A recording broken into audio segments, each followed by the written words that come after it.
When I hooked up with the Better Way Realty, they were doing triple net leases to operators, but they had the money to do these deals, but they didn't have the operators.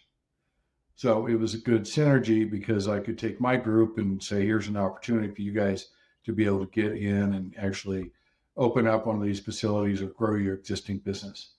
So that's when things really took off. And since then, we've just done a plethora of deals. Welcome to the RAL Room Assisted Living Podcast with your hosts, Charlie Cameron and Alex Schlow. This is your go-to show for cutting-edge insights from industry leaders in residential assisted living. Whether you're ready to launch your own assisted living business or looking to invest in this fast-growing, high-impact sector, we are here to equip you with the tools, strategies, and confidence you need to succeed. Get ready to ride the silver tsunami and change the future of senior care. Now on to today's show. Welcome back to today's episode of the RAL Room Assisted Living Podcast. I'm your host, Dr. Alex Schlow, and today we are thrilled to have Vern Harris with us on the podcast. Vern, can you give us a brief introduction to you, where you are right now in your assisted living journey before we jump back to how it all got started? Oh, certainly. I've been investing in assisted living for about 10 years now, and we've done quite a few deals, over 100 million of deals that I've brokered, and probably 3/4 of those are through our investment group. And probably over 80 of those deals are all assisted living. That's awesome. Do you focus largely in residential assisted living or in bigger box facilities or all the above? All of the above. We started off with the residential. Now we're moving to the big box, but we still do a few of the residential here and there. That's awesome. That's awesome. Tell us about your journey into the world of assisted living. How did you get started? How did it get on your radar? Oh, I was involved in investing back in 2014, and about 2015, I thought maybe I should get my realtor's license. So I went ahead and went through that course, and as soon as I got my license, it was one of those RAL Academy 3-day courses that came through town, and I attended that and listened to what Gene Garino had to say about it. And I thought, this is a great place for me. It's a combination of business and real estate. And I have a business background, an entrepreneur, and one of my mentors has been a business broker, which always intrigued me. So I thought, hey, this is a great place to focus my energy. And that's what I did. Just decided to make it a niche. That's awesome. Do you think that someone who's getting started would benefit from getting their realtor's license, or do you think that's something that's not necessary? Well, it's one of my mentors that told me, take the education at least, and then make the decision. I was wholesaling at the time, but everything we were doing was up and above board, so it didn't hurt to get the license. After I took the class, it's like, why not? Nothing I'm doing here would preclude me from not taking a license. It's all disclosure. We went ahead and moved forward with it. That's great. Was there something in particular with that RALA course or something in particular that Gene said that you're like, hey, this is the niche I need to go after? It was the combination of the business and real estate. That was the biggest attraction. The do good and do part was a nice, warm, fuzzy feeling. But initially, for me, it was the attraction of, hey, here's a combination of both things that I absolutely love. And, what could be better than having them combined and put my efforts real estate to something that also applies to business. Yeah, it is a beautiful blend of business, real estate, and giving back and providing good care, which you just can't get in any other real estate investment. That's a huge reason why we love it as well. And I think entrepreneurs are really drawn to it for that reason going forward, not to mention the enormous demand for more and more of these homes and more assisted living beds going forward. Absolutely. Yeah, that's the biggest thing today. Back when I got involved, there was plenty of units being built, but right now there's not enough units that are being built. So there's a huge demand, and anybody that can get into these things is probably going to do well with them. Yeah, I agree. What was the most surprising challenge you faced when you were first getting started? Getting deals done, I think, was probably my biggest challenge. They're hard to get through the banks. It is a tough space. That opened up in 2018, I joined a Better Way Realty, and there was a unique synergy there because I had initially in 2016, I created the group, the Denver Association of Assisted Living Residents. And with that group, it's a meetup group, and we were doing education. So I had a pretty big network of operators, and a lot of people knew what I was doing, but these guys were wanting to operate, but couldn't get funded for it. And when I hooked up with the Better Way Realty, they were doing triple net leases to operators, but they had the money to do these deals, but they didn't have the operators. So it was a good synergy because I could take my group and say, here's an opportunity for you guys to be able to get in and actually open up one of these facilities or grow your existing business. So that's when things really took off. And since then, we've just done a plethora of deals. Yeah, it sounds like it. Are most of those deals for you in Colorado, or have there been other states as well? Most of them are in Colorado. We're starting to break out. We did a deal in Maryland probably 3 or 4 years ago. So that was probably the first one out of state. And then last year we did one in Arizona. We had looked at a few others. There was a really nice deal in Idaho that would have been a great opportunity.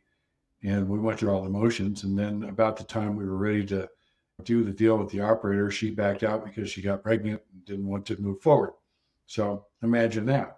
Yeah, things happen. That's for sure. Yeah, that would make things a little bit difficult, I'd imagine, at least for 9 months or so. Yeah, sure. Yeah, for sure. What do you guys look for in a deal? Or I guess a better question would be, how have you seen your buy box pivot and change over time in this space? We've seen a lot of the operators in Medicaid struggling because there's been a lot of changes in the last few years. COVID hit the labor industry pretty hard. We've seen the labor rates go up. I was at the NIC conference a few weeks ago, and they were basically confirming what I've seen. Labor's gone up over 40% in the last few years.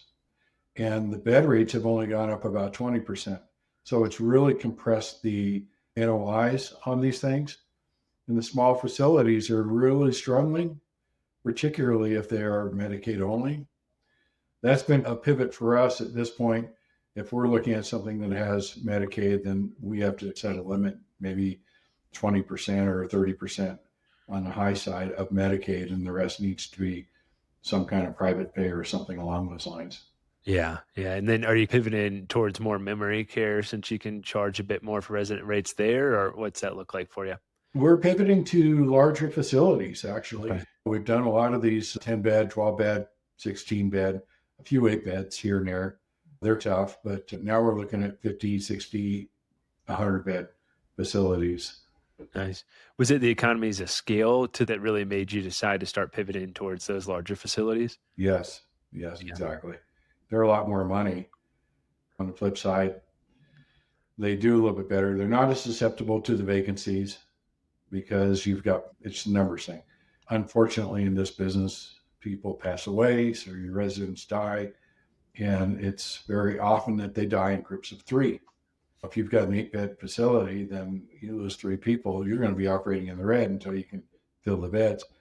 You got an 80-bed facility and you lose 3, it's just a blip. Yeah, that is a great point. Have you noticed that it's more difficult to hire and retain good caregivers in the bigger facilities because there's more work, or has that not really been an issue from that perspective? No, I don't think there's a difference. I think it's a competitive landscape anywhere you go. Yeah. If anything, the big guys may have an advantage because they might be able to offer some benefits that the small ones cannot. The small ones, there's a nice thing about that, knowing your employer intimately so that, hey, you feel appreciated there. And you don't always get that at the big facilities unless they have a really good system to make you feel welcome. Yeah, for sure. Yeah, and a little bit better caregiver ratio in these smaller homes for sure. That could be more favorable for the caregivers. But yeah, it would be harder to provide a similar benefits package that some of these bigger facilities can do, just largely based off economies of scale, as you mentioned. Vern, I wanted to hit on something that you mentioned earlier on when you were starting, how folks in your meetup were having difficulty with funding. And we see that is one of the biggest challenges to getting started is the funding piece, the financing and funding the deal. how did you have the funds to get started, or how have you found some different ways to fund and finance your different deals that you've done? We have an investment group and we do triple net leases. Basically, we give the operator an opportunity to get in with a little bit less money down or down payment. And it's really an option fee that they're doing because it's a triple net lease. So they get an option to buy at the end of the deal. And that option fee is usually 10%. If you compare that with SBA, it's probably comparable with SBA. If you're a strong borrower, you can do 10 or 15% with SBA. And our rates are maybe a little bit higher than the floating rate, depending on what the interest is for SBA. But SBA is really tough to get through. It takes 6 months at least. And SBA wants to see some experience in the industry. That's where a lot of people have struggled. SBA also has a limit of $5 million. If you're trying to grow, once you hit that 5 million mark, you can't go any higher than that. So that's where we've been a real advantage to a lot of our clients. We've got one of our clients we've done over 50 million with. So they could not have done that with SBA. That's amazing. So do you guys have your own in-house financing, like a fund that you're lending out of, or what's the financing piece look like? How could someone get access to that potentially? Is that just working with you guys and signing that triple net lease, or what does that look Yeah, like? we need to vet the deal, make sure it's going to work and everybody's going to win. We have to make sure that we can get enough margin out of that deal that we can pay our investors what they expect to get, and that there's also enough meat on the bone for the operator to make a decent living at it. Because if they can't make money, they're not going to continue to do it. So those are the key things that we'll look at on a deal: is what do the numbers look like, and is it a win-win for everyone?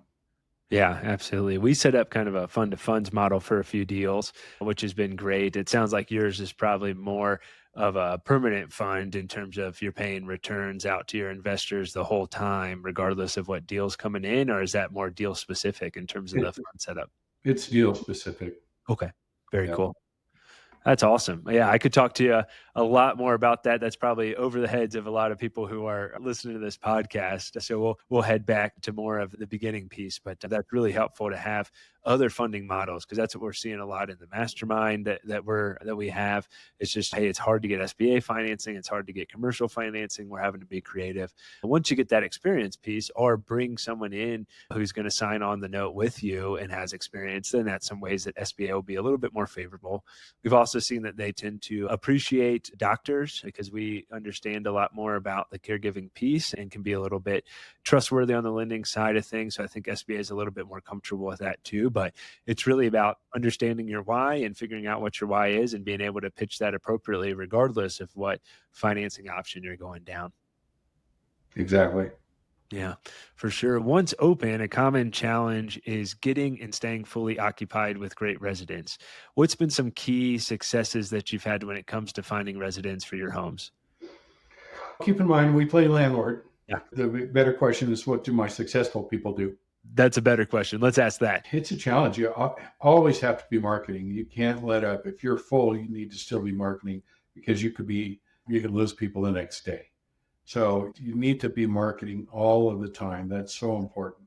And then having your tours nailed down is another really big, important thing. When people come and take that tour, whoever's giving those tours needs to know exactly how to do it correctly. That's such a big deal, because if you got the wrong person doing it, then, well, that's your salesperson. And no matter what your place looks like, if they can't sell it right, then they're just not going to succeed at that. So I think that's another really big thing. It's marketing. It's just like business 101. You have to market all the time. You got to figure out who you're marketing to, what's your target audience, and keep the foot on the pedal. Yeah, absolutely. Yeah, we haven't really talked a whole lot about the importance of tours, but that's a great point. That curb appeal initially, when they first show up for that tour, is really important. And then, yeah, you're exactly right. Do you have the right person on your staff who's giving that tour, that's giving them the right experience, but also selling it appropriately too? Because it is business, certainly from that perspective. Have any of your good operators come up with or mention any unique marketing strategies that they're doing that they found to be successful, that may be outside the typical marketing strategies? That's a good question. Yeah, if they have them, they're not really sharing them. Sounds good. Yeah, yeah. I think that there's a good opportunity in every door direct. And I've talked to a few of my operators that are not doing great and said, hey, I think you need to try this. Are you familiar with that program? No, I haven't heard of that before. Every door direct? So it's US Post Office, and you can go into their website and you can pick a mail route and you can mail postcards to everybody on that mail route. Okay. So And direct mail. it's fairly discounted. I think the postcard mailing, and don't quote me on this, but it's like 35, 40 cents, which is Okay. Yeah. cheaper than any other postcard you can do. So by the time you're all in, you're probably 50 cents a mailing. So, I think that if you have a small facility and you pick a 2 mile, 3 mile radius around you and hit everybody in that neighborhood, everybody out there, because these people don't know that there's Right. an assisted living. You guys don't have signs in front of a residential. Nobody knows until somebody tells them about it. And when they need it, then they're out looking for it. And when somebody says, yeah, here's the place, that's all they know. So I believe that if somebody were to be doing this every door direct, maybe twice a year, and when mom's starting to slip a little, they're going to save that postcard and they're going to go, I didn't know there was one a block and a half away. Maybe we should go check that out. Yeah. So you can't have signage in these residentials. So how else do you tell all the people that are right around you that you're there? And it's really cheap. So now, whether or not anybody's taking my advice, I don't know. I just think that's a really underutilized strategy to tell everybody near you. And you just go into their map and you say, here's the mail route I want to do.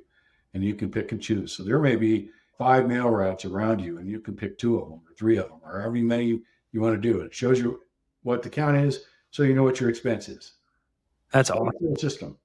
Yeah, that is really cool. We've used direct mail quite often for finding other deals, real estate deals, but haven't used it in that regard. But that makes a whole lot of sense. And the other thing I was thinking about as you were saying that is it blows my mind how many people have residential assisted living homes that don't have a website, who don't have Google My Business. Hey there, sorry to interrupt this episode, but I've got a question for you. Do you want to share in the wealth and incredible returns from the highest demand asset class in real estate without the hassle of doing it all yourself, or at least not yet?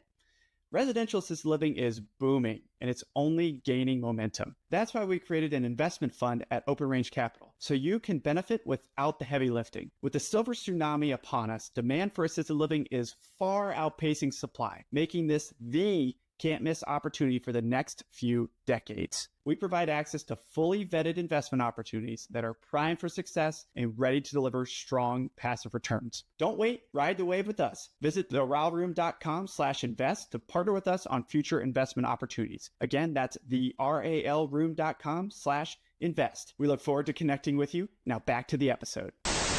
Some of these really easy things, almost free things that you can do that will dramatically increase the reach that you have and the ability to get residents without having to pay the cost of a placement agent or something else. And this is another great way. I'd much rather pay $500 in direct mail than pay $5,000 for a placement agent for a new resident. And even AdWords, Google AdWords. I know a few people that are doing that and having success with it too. Yeah, absolutely. Yeah, there's a lot of great ways to do that. And then, of course, referrals are enormous. So getting referrals, going and networking in your community, talking to the hairstylist, anyone who's going to come in contact with these seniors can be really helpful as well. But I love that. Every door direct, definitely going to take a look at that and incorporate that going forward. Thanks for sharing that. You're welcome. That's awesome, Vern. If you were to start over in this business, what would you do differently? Is there anything that you would do differently? I'd probably be thinking bigger. Yeah. 16 bed, that is a great model for residential. If you're doing residential, I would figure out a way to only do 16 beds. Now you can do 2 or 3 16 beds on the same lot, but then you have that same feel of, hey, this is a home, but the numbers work really well on 16 beds. Yeah. And 2 of those side by side or 3 of them side by side, that's a pretty good model. And those work very well. So I wouldn't be thinking, oh, let me just state to do two of them. Actually, even 116 bed, you're probably going to be zoned commercial rather than residential. Although I do know a guy up here that has a few of those 16 beds that he's built ground up in residential neighborhoods. So he probably had to rezone that lot, but it looks and feels like a residential home. And it's just bigger. Yeah. I think I was on track to say something else and not remember what it was. Hey, if it comes back, just let us know, Vern. That's great advice. Yeah, we're wanting to do that here in Colorado Springs, do 2 to 3 16 bed, 16 bath homes that will be all private rooms. But you hit the nail on the head there with the rezoning and or just finding the right land to be able to do that on that's on a large enough piece of acreage has been a bit difficult. That's what we're working on. But I agree. I think maximizing the number of beds you can have. We get a lot of folks that reach out through the podcast or our Facebook group or the mastermind, and they're like, oh, what if I just do a 5-bed? No, it's not worth it from an economies of scale perspective. And then if you can do a 5-bed, why not at least do 10 if you're in Arizona and that's the max number you can have? Like we tell everyone, you should be shooting for the max number of beds you can do in your state or in your location to maximize your chance of success. From what I've seen, 6 is your break-even point. Yep. So anything less than that just doesn't make any sense. Even 8 kind of doesn't make sense, but 8's real easy to do because that's your standard group home size. So you can do 8. And if you got room to grow, then maybe you start with 8. And as soon as you get the doors open on 8, you start applying to get the other 2 or 4 in there. So that you can do in residential. But again, it's just a hard business at that size. Yeah. So many people struggle and end up with just a job, and that's not what you're in this for. Yeah. What have been some ways that you've not made another job, not made this into another job? How have you done that? Obviously, scaling has been one, I'm sure, but are there any other things that's been helpful for you? Oh, we've got a guy out east that is using AI quite a bit to answer the phone and take over some of those responsibilities. So I think that's pretty neat. I'm pretty bullish on the AI these days because I see it. I use it every day as a tool, and I think that as it develops, there's more and more you can do with it. Obviously, it's not going to take care of your residents, but it can do a lot of the other back office things that you need to operate a successful business. That just helps with your labor costs because obviously your biggest expense is labor. And if you can figure out a way to manage the labor, you're probably going to be successful in this. But it's so easy for that to get out of hand and run away from you. And I see other operators that they start getting census goes down, but their labor doesn't change any. So they're not managing it real tightly. And then they start getting behind on their NOI, and that's tough. It's a very labor management intensive business to be successful. It sure is. And AI is such an amazing tool. I was just talking to my wife about it the other day. I was working on some investor updates and I was like, man, I can't imagine not having AI now because it's just so helpful to just help you draft different ideas or spot check things or grammar or whatever that may look like. We use it all the time and it is such an incredible resource to have. And I think if you're not using AI in some capacity, your competitors are. And so you are missing out on that competitive advantage for sure. And it's been really cool to see how that started to develop in this space as well. We had Dr. Greg, I'm blanking on his last name. He came and talked to us about Dry IQ and how they're using AI and using these really cool sensors to determine if residents have soiled through their briefs and when to change those most effectively so you're not waking up your residents in the middle of the night for no reason. And so I think we're going to see AI just really change how we're providing care more efficiently, so decrease your cost, as you mentioned. And it's a really exciting industry to be a part of as we're starting to see some of that innovation really start happening. It is. Absolutely. And you're right. You're not doing it. Your competitors are, and you're falling behind. Yeah, completely true. You mentioned that probably starting too small was a mistake that you've seen some new operators make. Has there been any other mistakes in particular that you've noticed that tend to occur more frequently amongst operators who are just getting started? Not enough working capital. Mm. It takes a lot of money to get these things off the ground. And operating right. And people ask me how much, and without the real estate alone, and it all depends. If you're buying something that's up and running, which I always recommend, go find one that's up and running. But if you're trying to start from scratch, do a conversion or a new build, from the day you get your license, you're going to need 18 months worth of expenses just to get through that stabilization period. That's almost $400,000 on average. So what's it take to be safe? It takes $500,000 before you even touch the real estate. Yeah, it's a good point. So Yeah, yeah, I've seen guys lose their shirts in this business because they didn't have enough money. yeah. And it's sad. One guy I know in particular had his life savings wrapped up and he couldn't finish his project and he lost everything because he didn't have enough capital. Wow. And I've seen that more than once. Yeah. So, yeah, you need to make sure you got plenty of money to do something like this. Yeah, it is definitely capital intensive, especially getting started. And it's a long process to get licensed and to start filling up the home takes time. And yeah, that is a great point to be mindful of what your reserves are and make sure that you have enough in the bank from that perspective. Vern, what are some trends that you've seen? What are the biggest trends that you're seeing in the assisted living industry right now? We've noticed that the seniors are staying at home longer since COVID. It used to be about a 30-month average stay in an assisted living, and now we're down to maybe 18-month on average. Are they not living as long, or are they not coming in until later? And the consensus is that they're staying home longer. So that's been a big shift. And of course, that affects your turnover, which affects your census. And that means you have to market harder. It used to be you bring in 10 people and you're going to have them there for 2.5 years and turnover would be slower. But now, if they're only there for 18 months, that's half the amount of time. Yeah. So you need to just market a lot harder. And of course, we've seen labor rates go up. So that's a challenge. How do you maintain good employees? I think that's all culture.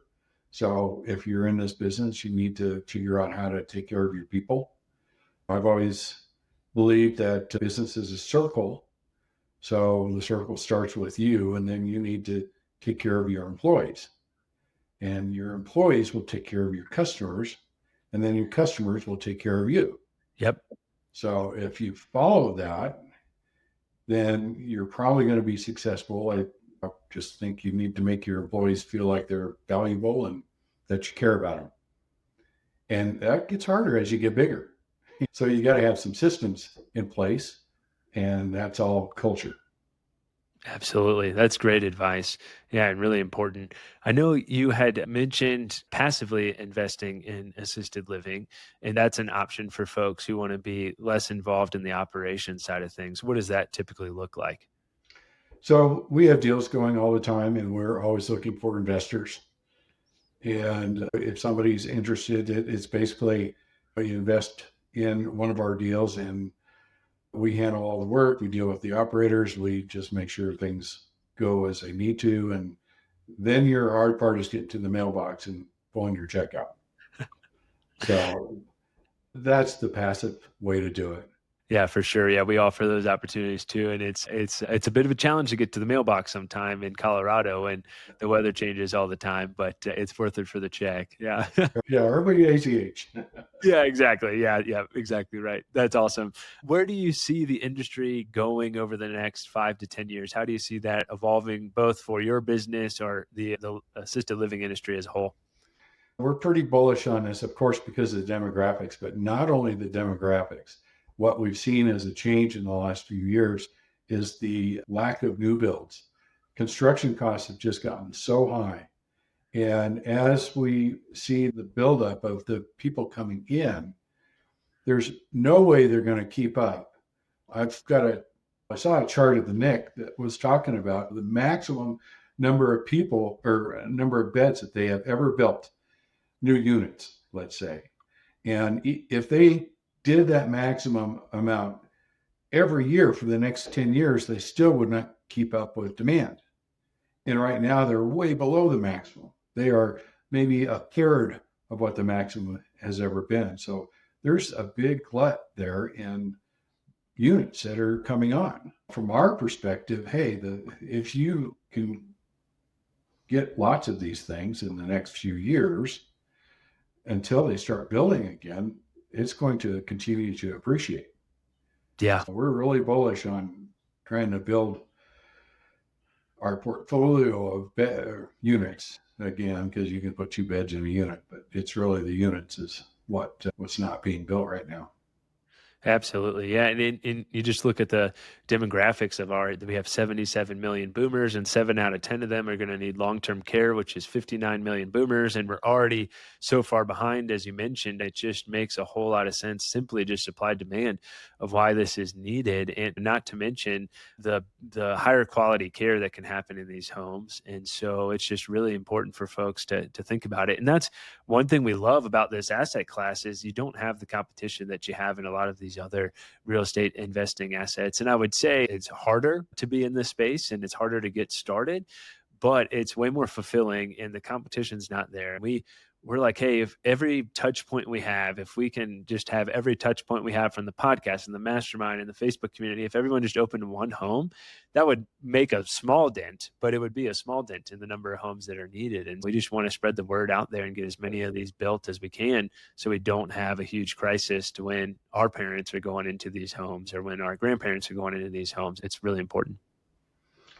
I just thought of another statistic too that I'm trying to look this up right now to see what the current figure is. But when I got started in this business, CDC had said that the number of people over 65 years old that needed help with the ADLs was 7%. So that was back in 2016, 2017. And then it went up to 7.5 or 8. And now, currently, it's saying 9%. So not only are the number of 65-year-olds increasing, but the percentage that need help is increasing as well. Right. Which just makes the need exponential. Yeah, that's a great point. Because if you look at the demographics who are in these homes, typically right now, it's going to be more of your silent generation, late age baby boomers, not the majority of the baby boomer population and below. So if you shift that paradigm where, hey, folks 65 or less are needing to go into these homes, that's going to impact supply and demand even more. That's a great point, Vern. Yeah, I hadn't even thought about that until just now and pondering why. And you point out too, well, the silent generation was a lot healthier than the baby boomers. Yeah, that's exactly why. It's because I'm a family medicine physician. I can tell you why. It's all the diabetes, obesity, hypertension, all these chronic conditions that more and more folks are falling ill to, and not to mention dementia. So it's going to continue to rise going forward, unfortunately, until we decide to make a change in our healthcare system. But that's a rant I'll save for another day. That's awesome, Vern. Thanks for bringing that up. That's a huge point to think about as more of these younger folks are going into these homes and ideally, hopefully staying for longer. So maybe we'll start to see that trend back out in terms of how long folks are going into these homes. And you're right. I think COVID really did a big number on some of the larger facilities and also, folks wanting to stay home, stay close to family, those sorts of things as well. Sorry, my golden retriever is nudging my arm, but that's awesome. Vern, for anyone who's listening, who's on the fence about getting started in assisted living, what would you say to them? What would you say first thing they should do to get started? Like any real estate endeavor, I think education's very key. I think the other thing too, I see a lot of people, and I've tried to talk a lot of people out of this industry because they're in it or they want to get in it for the numbers. Yep. And you know what? It is a business, and that's why the numbers are good. It's not just hey, we're going to go invest in an apartment building and sit back and collect checks. It's not that. This is a really hands-on, intensive business. And unless you're in it because you care, you should not be in it. That, and I've fortunately talked to some people out of it because they shouldn't be in it, or they can just be passive investors. But don't try to take on a facility and take care of people if your heart's not in the right place, because you won't succeed. you will get burnt out. And then you're going to end up hurting other people as a result of that. So let's not go down that road. We've got our meetup group that we try to educate people on, and there's maybe some other places out there that you can get education. I know that we've got some links to some education on our webpage, but really just talk to people, network, learn about this space before you even take any steps, and go work in one of these facilities. Spend a few months just taking care of the people and see if it's your thing. And if it is, then you'll never leave it because you'll fall in love with the people. And then if you take the business on, at least you know that aspect of it. And if that isn't your thing, then, do something else. Yeah. It is a good place to invest. So that's why we're bullish on it. Personally, I don't want to work in one of these because I don't like it when my clients pass away. That to me is that's my personal preference, not to be an operator. But I do the industry, and I like the fact that we're helping people. And to me, that's pretty important. It gives me purpose. Yeah. That's awesome. Yeah, said. Completely agree. It's a great opportunity to really give back and really change the face of senior care and provide the care that seniors really deserve. I love that. Before we go, is there something that you're working on right now that you're passionate about? We're looking at a deal in the East Coast that we're considering taking a step into the operation side. And not that we're going to be operators ourselves, we're just going to own the business and have the management company run it. It's the next step in our investment growth, so to speak. So I'm pretty excited about that because the numbers are a little bit better, but it's always a little bit riskier when you take a new step, and you have to find the right managers to do something like that. So that's a challenge. That's something we're venturing out into, and we see the opportunities there, and we're pretty excited about that stuff. Yeah, absolutely. Yeah, I'm excited to follow your journey and see you guys continue to grow and adapt and invest in different ways in the industry. That is awesome. How can listeners learn more from you, reach out to you? How do you want them to contact you? We're both in Colorado, so I want to make sure everybody knows about our meetup group. Although we have a lot of people that attend that group from out of state.